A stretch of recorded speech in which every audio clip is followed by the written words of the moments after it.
have arrived, and the AC/DC Power Up pop-up is a limited time fan destination, and it's overseen by the band's longtime merchandising partner, Periscope Productions. I'm excited to have with me Norman Perry, who I'm just meeting for the first time. And when someone said, Norman Perry's available, would you like to talk to him about the ACD? They didn't even finish the sentence, Norman.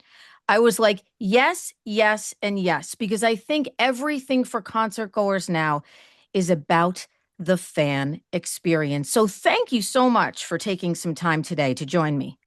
Terry, it's my pleasure, and this is a unique band, and all the people that have seen them over the years, from all areas of the globe, all generations and different tour cycles where they were introduced to the band, have one thing in common, and that is they're hooked for life, and they become passionate fans. And I think one of the things that we've seen in the last 4 or 5 years is a lot of bands, and I'm not naming names, will have these so-called pop-ups. And really what it is, it's an excuse to sell some merchandise. And I think in the case of AC/DC, we've said, why don't we just celebrate, celebrate, celebrate, and at the same time, maybe we can sell something. So if you haven't got a concert ticket, you're still welcome at our pop-up.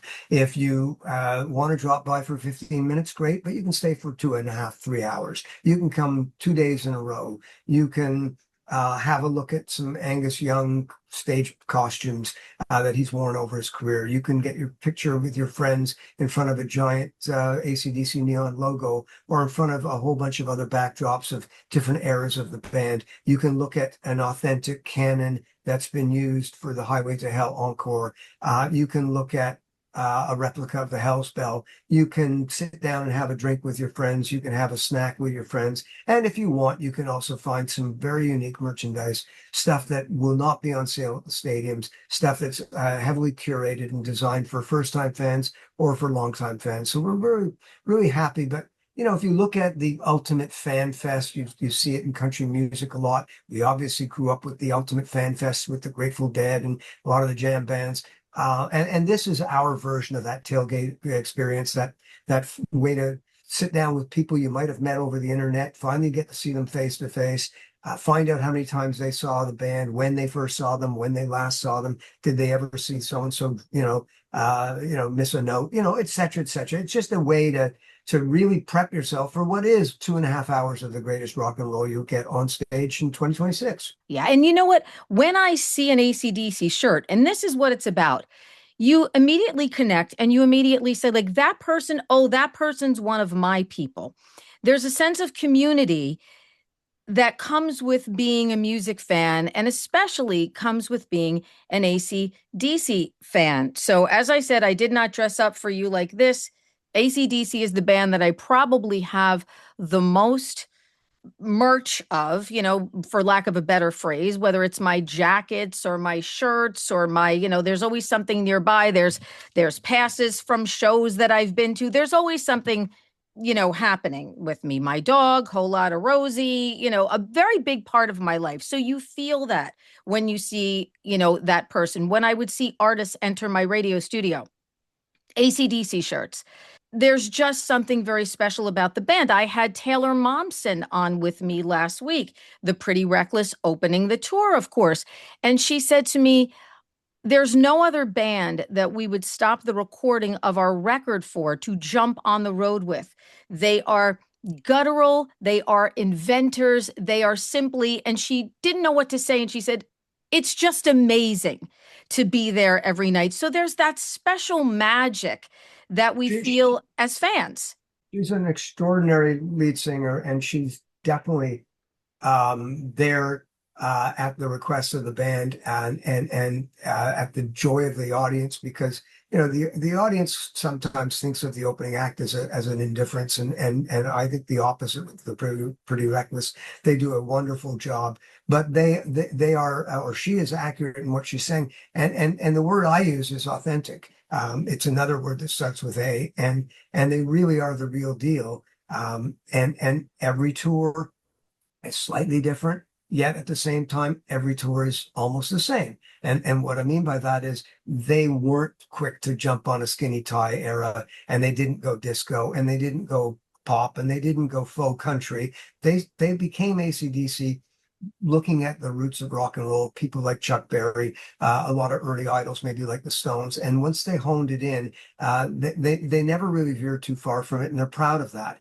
And when you put out an album umpteen years into your career and beginning in the latter stages of 2020, and it goes number one in 21 countries. I'm talking of Power Up. It's because the audience was ready, and B, the new audience was wanting to be introduced to it. And lastly, because the songs, not just the one or two customary songs, but the entire catalog of songs on that record really spoke to the fans. And certainly it was the first record recorded after Malcolm's passing. Of course, there was much of his material was used, but it was an incredible reminder of the power of AC/DC. And then along comes COVID. They don't tour. Late in 2023, one of the most historic concerts in North American history, Power Trip takes place. I am a bit of a homer, but by saying this, but AC/DC destroyed the audience. And there were six incredible headliners, but there was one that stood out heads and shoulders among everybody else, and it was AC/DC. I think Brian's return to the stage was a triumph for many and a sigh of relief for millions. And not only had they recorded together, but now they could perform together. Lo and behold, they decided to do the Power Up tour. It began in 2024. It sold out stadiums all across Europe. As a result of that, they decided to try it again in 2025, this time adding 13 markets in North America. Again, all sold out. They did a quick return to Europe, and then, of course, as they ought to, they went home and did a triumphant run of dates in November and December in Australia. Not satisfied with that, they said, we have fans that we haven't seen in a long time, and those fans were the Latin American fans that didn't get a chance to see the band on the Rock or Bust tour, and so we started 2026.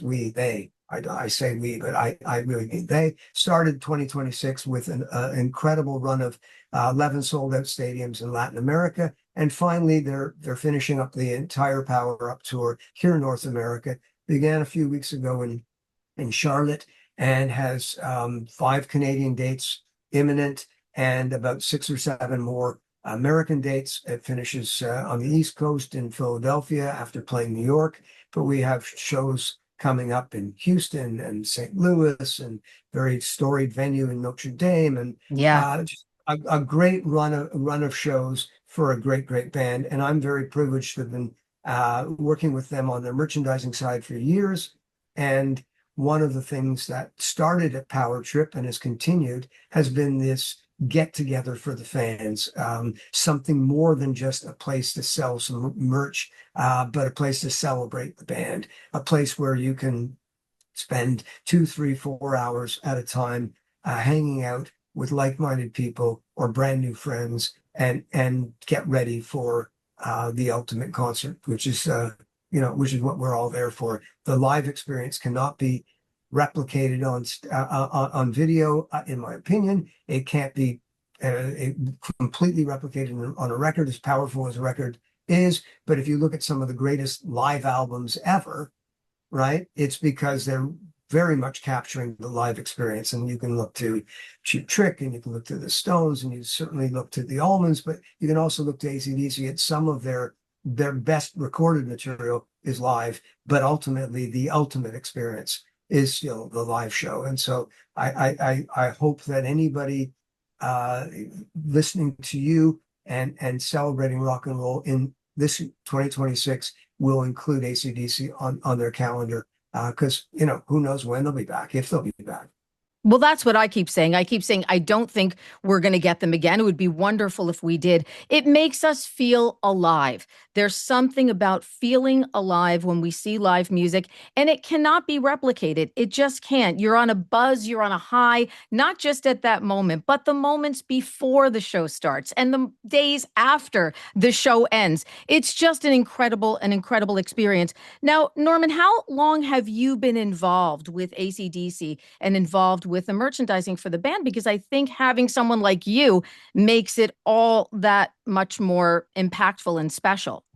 Well, that's nice of you to say, Terry. But the truth is that it starts on stage. It starts in that dressing room. It starts in that studio, and what we do, I think, is really try to get it right, and we try to borrow some of the band's DNA and put it into merchandising situations, so it continues to connect the band and their fans. But it's not my logo. It's not my album. It's not my performance. It's theirs, and so my job is really to be a vessel or a conduit from the band to their fans, and fans that are shopping at certain price points and certain times of their year and at certain stages in their lives. And so we have something for a young one. We have something for an older one. We have something for a rounder one. We have something for a taller one, and we have something that is it fits everybody's price point. While I might want the ultimate tour jacket, maybe somebody I'm with can only afford the t-shirt or the sweatshirt, and they're both welcome in our world. To answer your question correctly, I started in Canada as one of their concert promoters.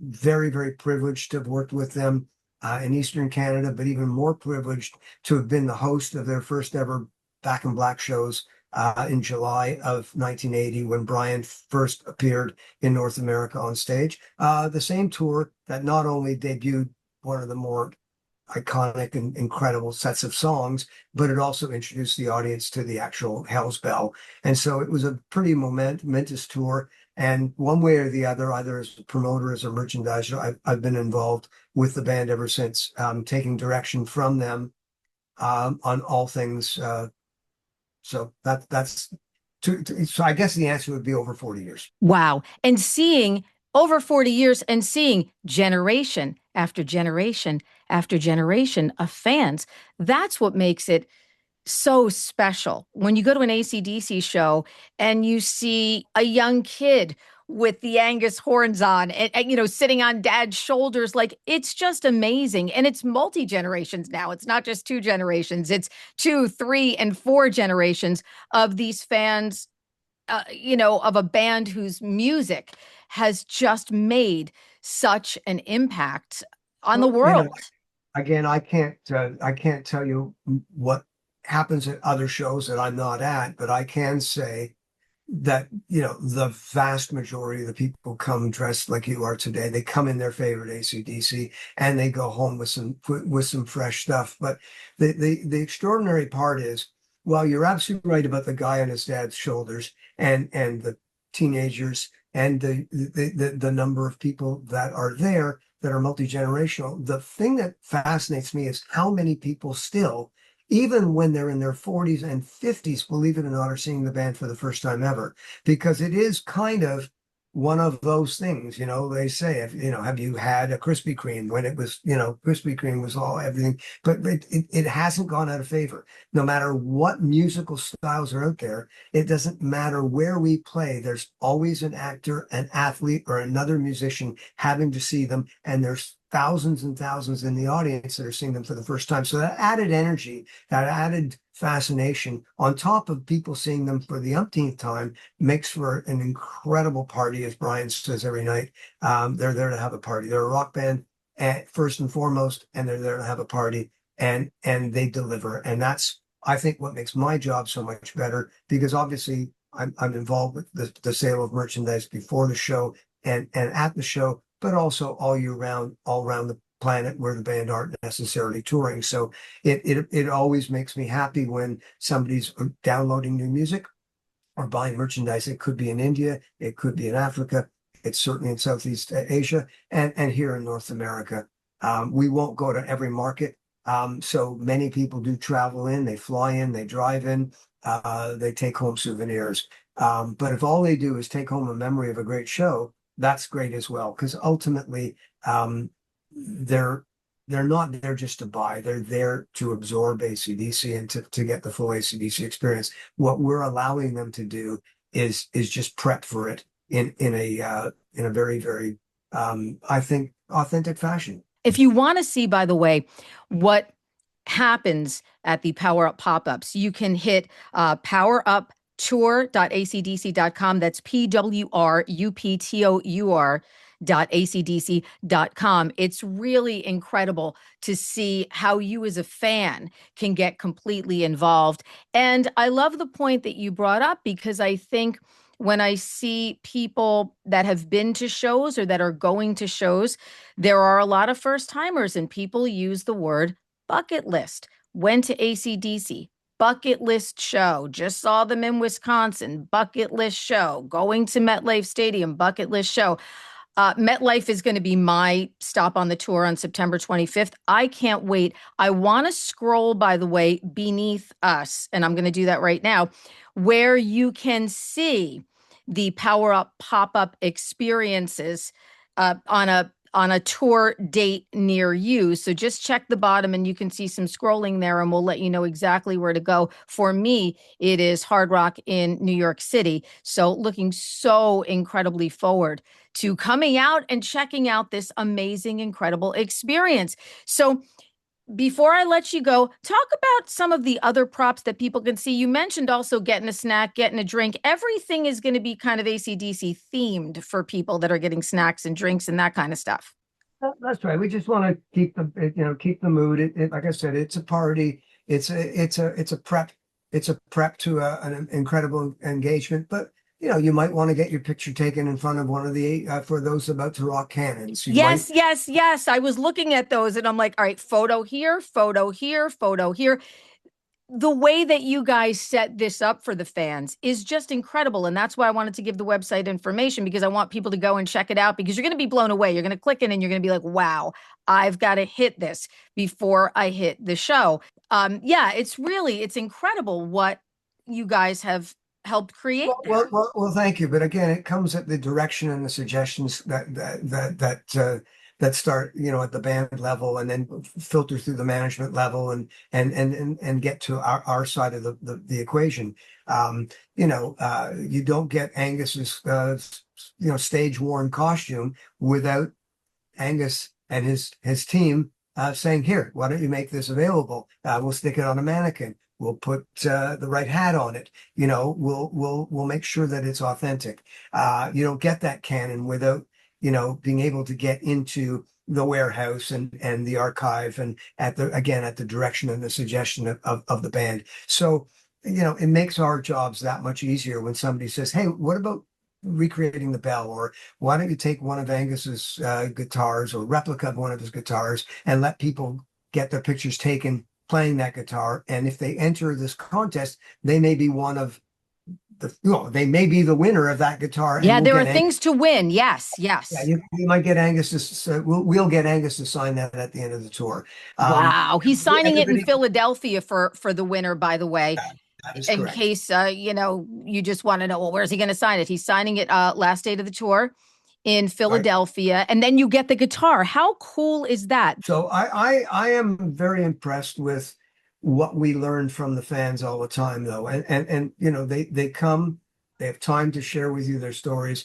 They'll tell you which is their favorite logo. Eventually, what that leads to is we have one of our T-shirts and one of our photo ops is a collage of every logo in the band's career, starting right back to the almost the building blocks of AC/DC. So we have one of our most popular shirts is an AC/DC front with the entire logo history on the back. So we get the input from the fans and we react to it and we say, "Hey, what about this idea?" That's why maybe we have a Money Talks t-shirt or a Problem Child t-shirt or any number of other things, because not only do the band endorse it, but sometimes the fans request it. And this is a fan base that are very comfortable with saying what they like and very comfortable saying where they've been and very comfortable saying what they want. And it's a really it's a good mandate that they've given us. They're not invisible fans, as you say. You can see them. One of the highlights of my day is the morning after a show if I'm going home and in the airport and you see dozens of people, sometimes as early as 7 in the morning, wearing the shirt they bought the night before, or walking down a high street or in a mall the next day, or even at a shop, at a bar or place of work. You see people walking in with the ultimate "guess where I was last night" shirt. And that makes me proud when they like it enough to want to flaunt it immediately. Yeah. Yeah. Notwithstanding, they often bring out something that they first bought in the 80s or in the 90s or earlier in this century. And that's amazing that, they've not thrown it out a long time ago. They've kept it the way we would keep a rare book or a rare piece of vinyl. They keep Yeah. merchandise the same way. And that's great. And speaking of vinyl, in our pop-ups, we have some really great vinyl copies of key albums, including the first two Australian albums that were never released in North America. They're available in our pop-up shop as well to buy. So Oh, there's always something, and the number of people that might not remember where their copy of For Those About to Rock is, or they've worn out their copy of Back in Black. We have it on really great 180 gram vinyl. oh, that's beautiful. Amazing. Absolutely amazing. Look, a band of the fans, always, it brought me back to, I went years ago. I don't even remember what album it was, but there was a record release party and a small dinner, and the guys from AC/DC came. And we were in the back room of somewhere, and the guys were all there, and everybody got a photo. And we were all like, as radio people, so excited, so excited, so excited. And someone said, "Well, where is Brian?" And I remember this so distinctly. They said, "Oh, he went into the kitchen because he heard that the people that are in the kitchen were fans." And, "Oh, well, he didn't have to do that," someone in the room said. And they said, "No, no, no, he wanted to." And you could hear him because we were in a private room where the kitchen door was, and you could hear him cutting up, chatting with the people, singing a little bit. And like these people that then came out to serve us the food were on cloud nine. And I always had that impression of Brian Johnson wasn't sitting at the table sucking up to us radio people. He was in the freaking kitchen with the kitchen staff that was preparing the food and serving the food, saying, "Hey guys, thanks for what you do. Happy to see you. I'm Brian." Like it just left such an impression on me. Well, I think, we say white collar, blue collar, street, authentic. I think many of the fans absolutely feel that they can go up and talk to these guys, that they won't be laughed at, or they won't be shunned away by powerful security guys, that they're approachable. That if they weren't blessed to be one of the greatest singers ever, one of the greatest guitar players ever, they might end up in the same factory as this guy was working, making cars. So, there's an authenticity about the band members. They're, they're really, I mean, have you ever seen them off stage, not in denim? I mean, like, No, they they are who they are. Yeah, they are they who are they who are, they are. and they are proud to say, as the famous Malcolm statement of "What's your point?" When somebody says, so the new album sounds like the last album, that's exactly what the fans want. But there's always an extra riff that Angus comes up with, or Malcolm and Angus came up with. There's always a double entendre or a triple entendre in those lyrics that Brian gets to sing. And as much as it's supposed to sound like AC/DC, it's always fresh. And that's why Power Up went to #1 in 21 countries when it came out. And that's why the songs on Power Up go over so well in the show, because they're fresh. But the band have also said, you know what, we haven't played Jailbreak in decades, so let's bring that out of, let's bring that out of the back alleys. And during the latter stages of the last tour, they added Riff Raff back into the set, which hadn't been played in decades. So they are very, very comfortable playing the quote unquote hits, but they make sure that that set list is the perfect set list for a fan who's seeing them for the first time, the second time, or the last time. And so I hope that our tour is creating enough of a buzz that people who are still sitting on the fence, that are considering it, would just sit back and say, even if it's the last seat in the last row, I've got to go. Norman Perry, Periscope Productions. I thank you so much. PowerUpTour.acdc.com for all of the information. And I hope I get to see you at the Power Up pop-up shop in New York City. Will you be there? I will. And Terry, the first 100 each day, maybe first 200 each day, get a free sticker and a poster as well. So we look forward to seeing those eager fans. We look forward to seeing you, and we surely appreciate you giving us this coverage today. Norman, thank you so much. It's been such a pleasure to have you on, and so great that we as fans get to experience something so incredibly, incredibly special. Thank Well, you so Terry, much.